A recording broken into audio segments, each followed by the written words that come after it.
Hello, everybody, and welcome back to your next series. Just a couple of reminders before we go into it. Firstly, this is not to replace your health practitioner's advice. Always consult with your health advisor before starting any exercises.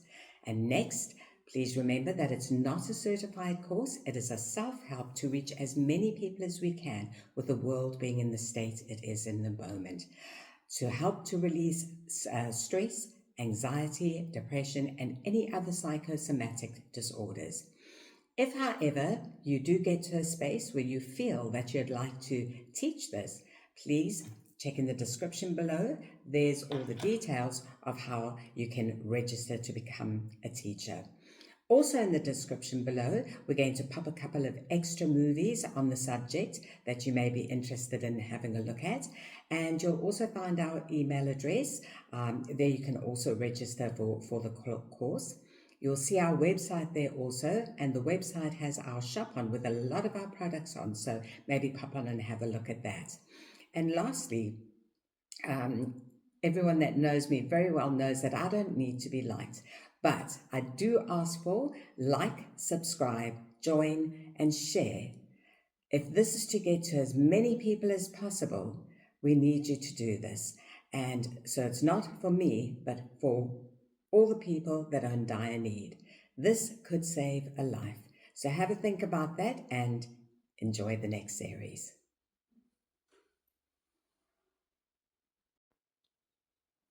A very warm welcome back to our next session, and thank you so much for the interaction and the emails and everything else that I've been receiving. It's so beautiful to hear from so many people from so far back, 26 years ago, 23 years ago, and even people from not so long ago, and lovely to hear how you're all coming along. What a lot of people say is that these words stay with them when they leave. They hear it throughout their lifetime.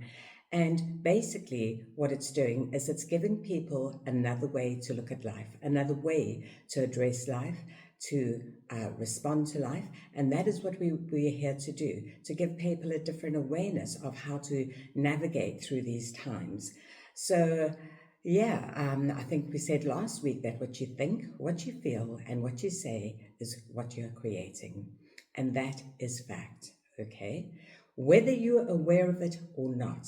Now, in the times that we're going through, it's quite normal to have quite a negative outlook, but if your thoughts, words, and feelings is what is creating your life, surely we need to be addressing these issues and finding ways to actually change that outlook. And there is a way to do that. I'm going to go through that with you probably in the next lesson, but when you have this understanding, it is really, really beautiful. So let's have a look at what we think, what we feel, what we say we are creating. As I said, whether you're aware of it or not, you're creating it. Now, some people say to me, Jane, I don't know if I wanted to know this, because now every time I'm having a negative thought, I'm thinking to myself, no, I'm going to create it, I'm going to create it. And I said, no, you do want to know it, because if you don't, you're still creating the negative thought without being able to do something about it. If you're aware of it, you're able to say, I've just had a negative thought. Is that what I want to create? No, it's not. So you replace it with a statement that is positive, and if you want to, repeat it 3 times to cancel out the previous thought, okay? So it's as simple as that, just catching it and restating it in a different way. Let's have a look at how, before we go into the mind, how we got to the space where we're at now, how we have our attitudes and our outlooks and reactions to life. Where does it all come from? Well, going all the way back to the first day that you arrived on the planet as a beautiful, brand new baby, coming from love, as love, to the planet. An absolute innocent mind, no thoughts, clean slate, and you present yourself. You're held in your mother's arms, and there's absolutely nothing that you can do wrong in that moment.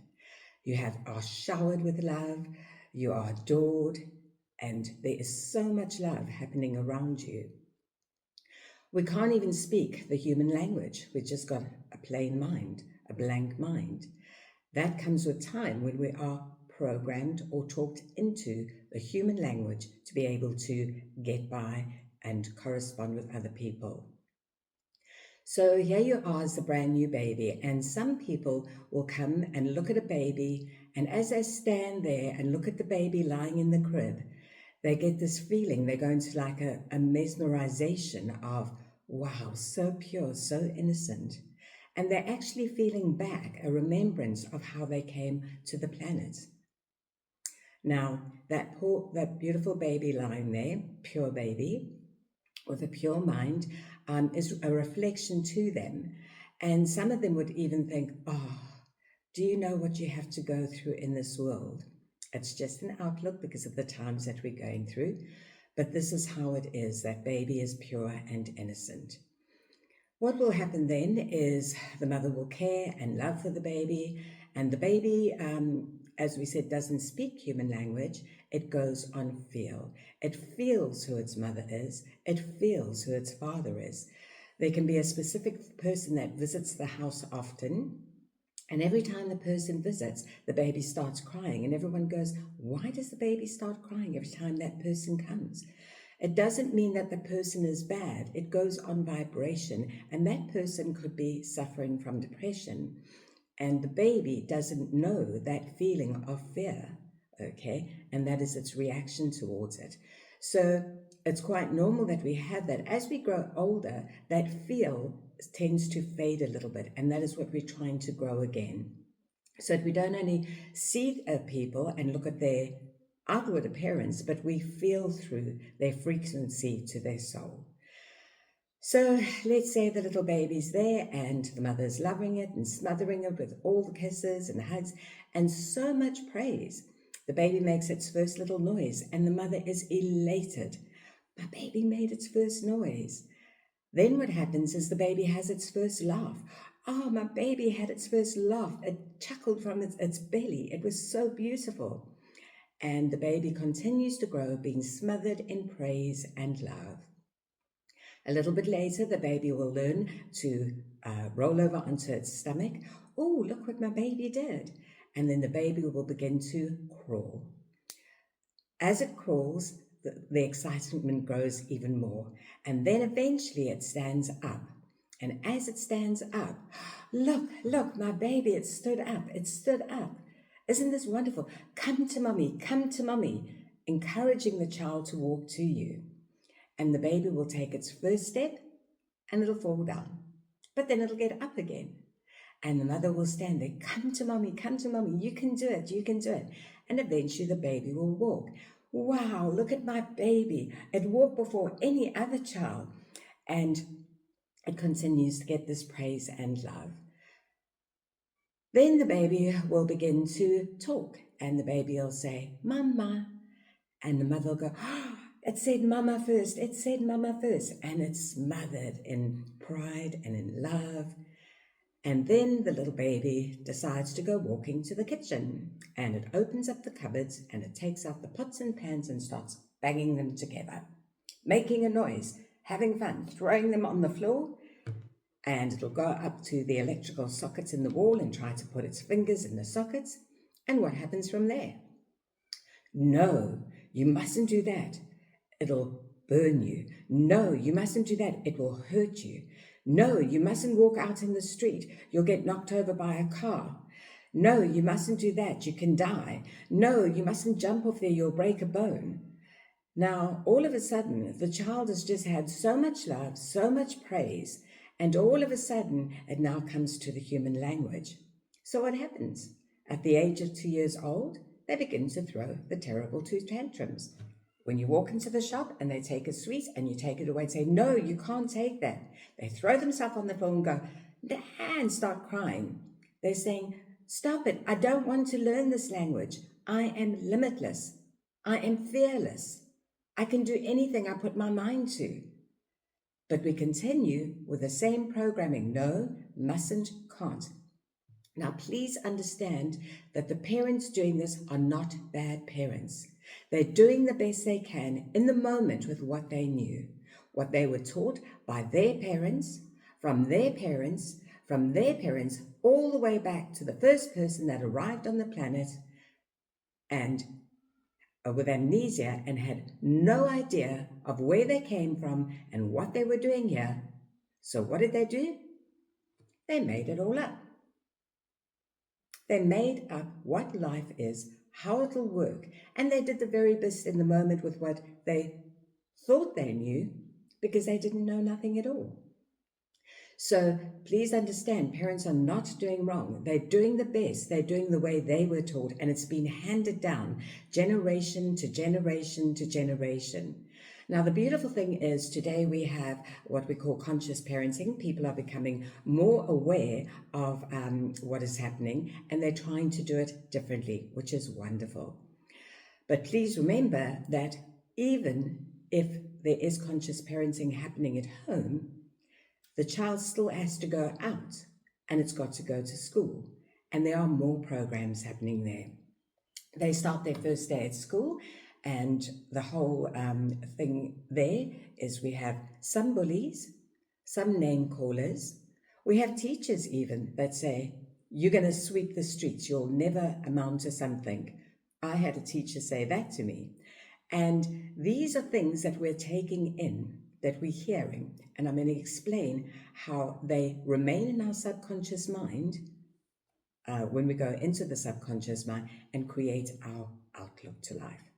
Now, some people think that it's people outside themselves that are creating their stresses and their anxieties and everything else.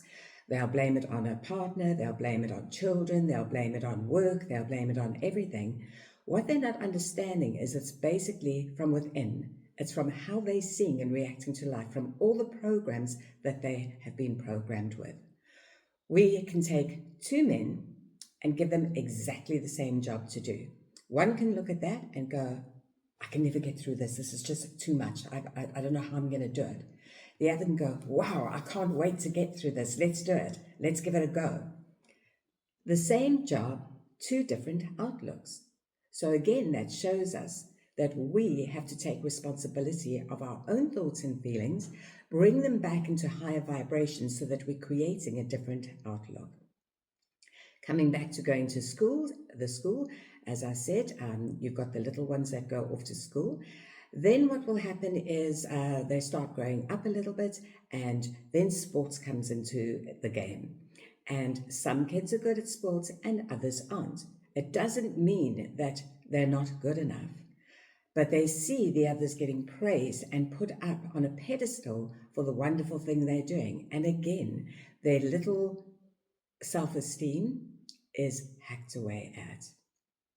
There are others that are academically or very good at school, and they are praised for that also. And what we forget is that every child is intelligent. Some can be of science and others can be in creativity. We've seen many, many people that have maybe junior school graduation and not further than that, that have gone on to be great entrepreneurs because of their creativity. And this is why I went very much into the Children of Unity Foundation that I've created, because we want to commend kids on all levels, okay? If they're showing gifts and talents of sport, or they're showing gifts and talents of working with hair or whatever it is, that we can put them into those places of study so that they can create their own employment, especially in our country where the unemployment rate is very, very high. So this is what is happening in the schools, and it's not that the teachers are bad, it's not that anybody is bad, it's just the way we've been programmed.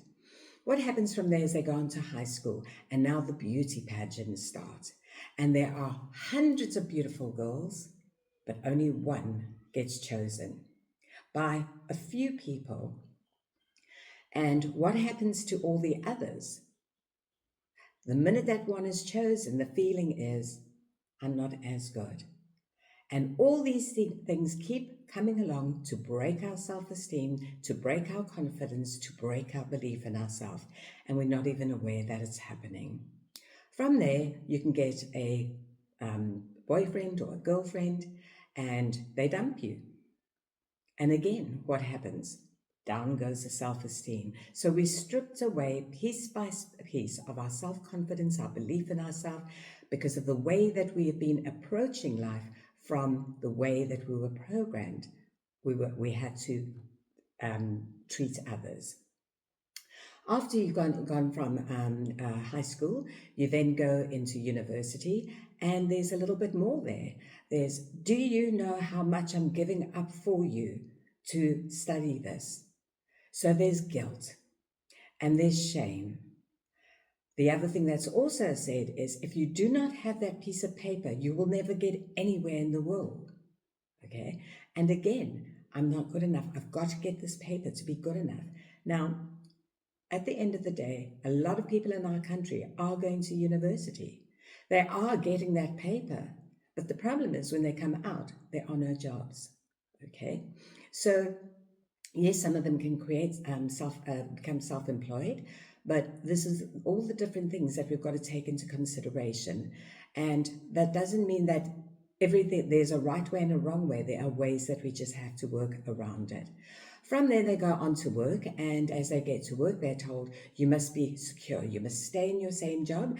You must stay in your same house.